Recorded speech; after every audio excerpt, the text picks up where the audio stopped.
আমি রান্না করব আজকে আলু দিয়ে চিকেন, লাল ঝোল। তো আমি চিকেনটা ভালোভাবে ক্লিন করে নিলাম। আমার কড়াই গরম হয়ে গেছে, আমি সরষের তেল দিয়ে দেব, নুন দিয়ে দেব, আর একটু হলুদ গুঁড়ো দিয়ে দেব,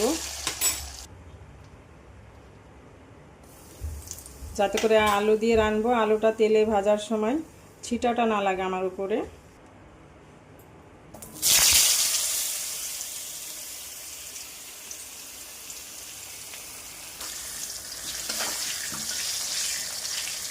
আলু করে ভেজে উঠিয়ে নেব।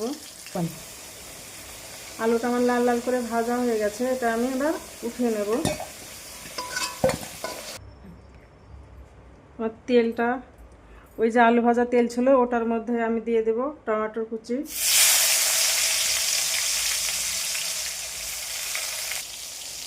আর সঙ্গে অ্যাড করব আমি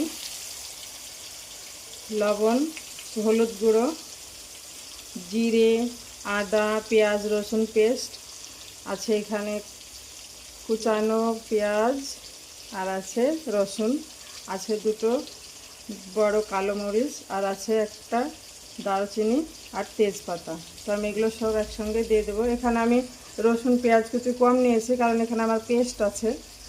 আর দেবো কাঁচা মরিচ চেরানো। সবগুলো একসঙ্গে আমি ভালো করে কষিয়ে নেব। এবার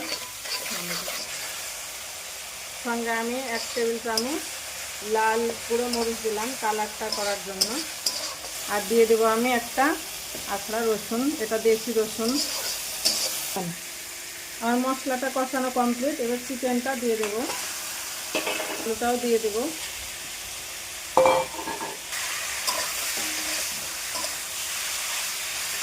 তা ভালোভাবে আমি একসঙ্গে কষে নেব।